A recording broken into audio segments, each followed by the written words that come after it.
BionicDance is filmed in front of a live studio audience.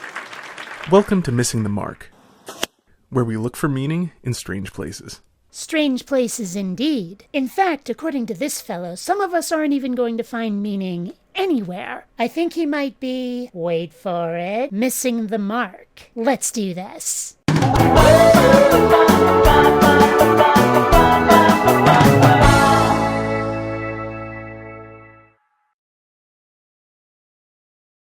Greetings, fellow space travelers. BionicDance here. I haven't dealt with our buddy Christopher in quite some time, but I stumbled across this video and felt the need to respond. The meaning of life is something with which people struggle a lot, but it seems some of us are even struggling with its nature, let alone its substance. Today I'd like to talk about the concept of life having the meaning that you give it. This comes up because if you look at the meaning that life has, there are two possibilities. If the world was created by a rational creator who imbued it with a purpose, a rational purpose, that is to say, a purpose that is within a rational structure, then life has meaning. And life has meaning regardless of what you think, and life has a meaning that comes from outside of us, to which we are supposed to conform, but also to which we have the benefit that we can conform, and then we get the benefits of the source from which this meaning comes.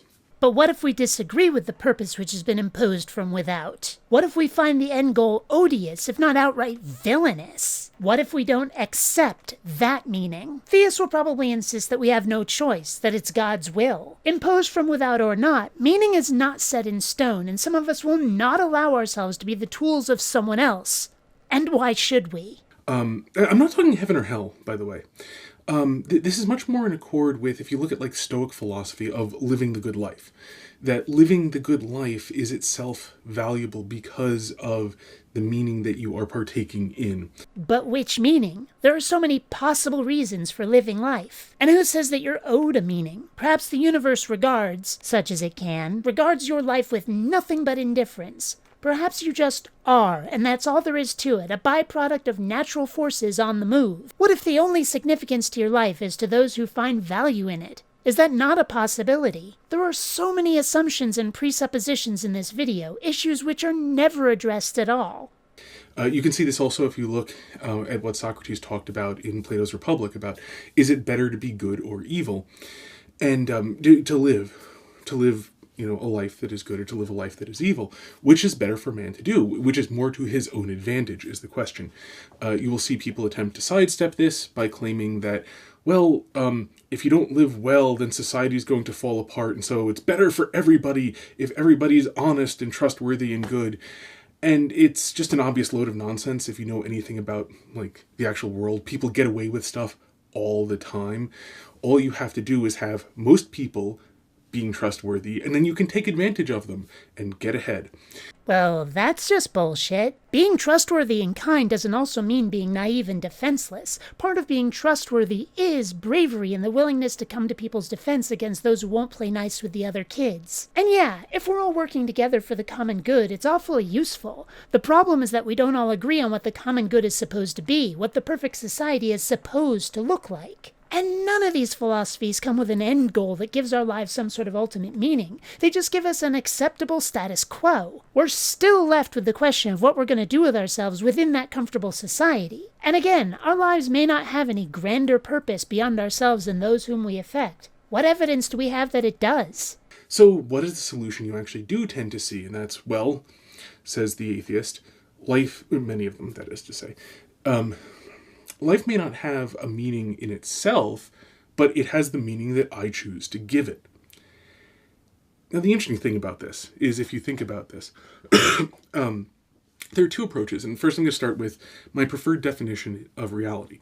It's a functional definition, not a substantive definition, but the definition is, reality is that which, when you stop believing in it, doesn't go away. Now, the meaning you choose to give to life goes away when you stop believing in it. In that case, think of how many things go away. Opinions, for example. Every last opinion that anybody has ever had isn't real because, if they change it, it was apparently never really their opinion in the first place. Twinkies taste good and you like them? Heavy metal music is awesome and you love it. that friend is your best friend and you like them best, none of that is real because you can stop thinking any of those things are so at any moment, according to our friend Christopher here. But I'm sure if that somebody told him that his opinions are meaningless, he'd get kind of snotty about it. I mean, you can even see this just generally, of course. Life doesn't have meaning, but has the meaning I choose to give it, is saying, it doesn't really have meaning, but I'm going to pretend that it has meaning. Aren't you glad that Chris is here to tell people what they mean? What we say won't have meaning without him to grant it to us. What most people mean, at least myself and those with whom I've discussed the topic, is that life may not impose meaning upon us, so we'll create our own. That's a rather different interpretation, isn't it? It's also not a weapons-grade, self-serving straw man. Just saying. And, in a sense, fair enough. You can pretend that life has meaning. You can pretend anything you want. Pretense is simply acting according to something which you know to be false. The assumption being that it is false. But what makes it so? The problem seems to be that Christopher is only talking about ultimate purpose, ultimate meaning.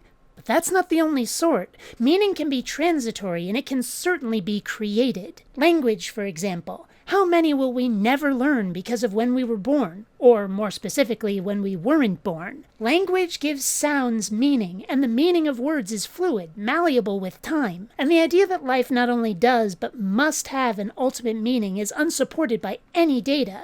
The idea that it can have ultimate meaning is only barely worthy of consideration. The more I consider the notion, the more I think that meaning can only be temporary and a matter of opinion. You can do it. Of course you can do it. You can pretend anything you want. You can pretend that there's a God bridge spanning a chasm. It's not going to end well for you. He said it, not me. But, in general, pretending only goes well when you have set up an area in which it is safe to pretend. Like, for example, the stage during a play, where everybody is in on it. They know that you're pretending. I'd make a comparison to a church. The problem is that most of the people there aren't pretending. But given all the scripting, costuming, and pageantry that goes into religion, there's got to be some people who realize they're just actors and are just in it for the clothing and getting it on with the audience in their dressing room after the show. So there's no grand conclusion to this. It's just something I want to point out, that part of why people are comfortable in atheism is that they won't actually take it seriously.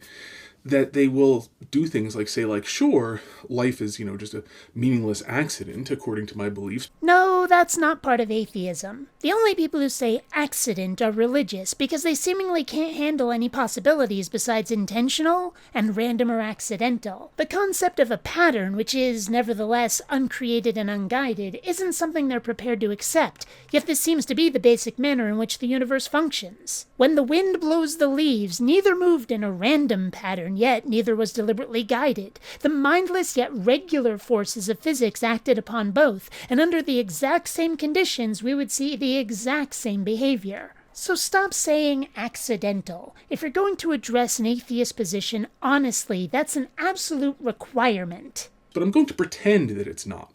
And just as a super quick thing, the reason why this really matters is that all morality depends upon meaning. Because you can, for all, moral actions, he murdered him. So what? And if nothing has any meaning, well, there's no answer. Then it's a good thing we create our own meaning, isn't it? And this is why it's impossible to discuss morality with theists, because if they don't have a celestial daddy figure giving them the rules, then no rules count, and so it should all just be chaos. The notion that we're all on life's stage with no director and no script, just doing our best to improv, seems one they're not prepared to accept. The idea that any of us would actually work toward keeping the action going in a manner that might maintain an acceptably watchable plot with the fewest onstage deaths just for the greater benefit without that director figure is similarly something they seem unwilling to accept. And it's the same with finding meaning in life. They seem to need that meaning imposed from without, that us creating meaning isn't an option because it isn't imposed on us. It doesn't actually matter. It's the reason why it's, bad to bash in a man's head, but fine to smash a piece of gravel into smaller pieces of gravel because you want smaller pieces of gravel. The man has a meaning as a man. The gravel doesn't have, the rock doesn't have meaning as a rock different from gravel. It's a different thing, but there isn't an actual meaning to the organization as the rock that is entirely lost, to a lesser state of being in the gravel. Neither that man nor that rock has any more intrinsic value than the other. Allow me to illustrate. Take this chair I'm sitting in. It's a nice chair. I like it, and it serves its purpose of being comfy while I work. It is, in essence, greater than the sum of its parts. But suppose everything on the planet is wiped out. Everything is wiped out except bacteria and armadillos. Bacteria, armadillos, and vast fields of broccoli. Is this chair still for sitting? Is it even still a chair? Maybe the armadillo uses it for shade as it slowly dies because it can't live for very long on broccoli. That's the new meaning of this hunk of matter, shade from the sun. Meaning is what we make it. Things or creatures have the meaning we give them, nothing more. If you think that an ultimate meaning even can exist, one which was not created, not even by a god, because a created meaning can go away or be changed, do please show how. So there's that. The other thing, too, is that if life has the meaning you give it, you can always just choose to give it a really convenient meaning. You know, the meaning I'm going to assign to him deciding he doesn't want to associate with me is that he is intimidated by how great I am. It's a lot easier than, facing reality. I hardly think that someone else's opinion of you is equivalent to the purpose for which you live your life, unless you're letting that person steer your life's course anyway. I already know you have a low opinion of me, Chrissy-Pooh, and that's fine. I'm not going to pretend you don't. Oh, I've heard your reasons and I know they're baseless, but I'm not going to deny that you hold them. However, your opinion of me hasn't inspired this video. I argue against religion for what I see as a greater purpose, to stop religious abuse of those who do not conform to their dogma. That's the purpose of my videos. Do you really think that I don't have the ability or privilege to decide that? And that designation is meaningless because it was created by me? And that's the thing. Once you have habituated yourself to living by pretense, you're probably not going to just stop. Well, that cuts both ways, doesn't it? In fact, it sounds more likely for the God-botherer, frankly. Deciding life doesn't mean what they think it means costs more in their world. Anyway, just some quick thoughts on this. Hope this helps. It's something one runs across a lot, and there's some pretty massive, and very obvious objections to it, which actually causes some of the problems. When there are obvious, massive objections to something, people haven't embraced it because they think it's true. Oh no. Oh crap. Everybody take cover! Yes. Well, until next time, fellow space travelers, this is BionicDance saying don't run on automatic. Instead, please think. Fuck. And again, our lives may not have any grander purpose beyond ourselves and those whom fucking hell. Fucking hell.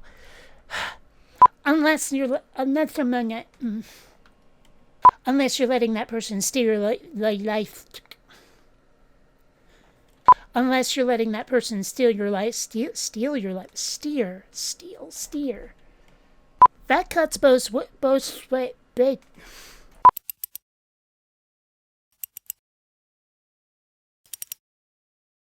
You know, Dewey, we wouldn't have to do this if I had more Patreon patrons. Just saying.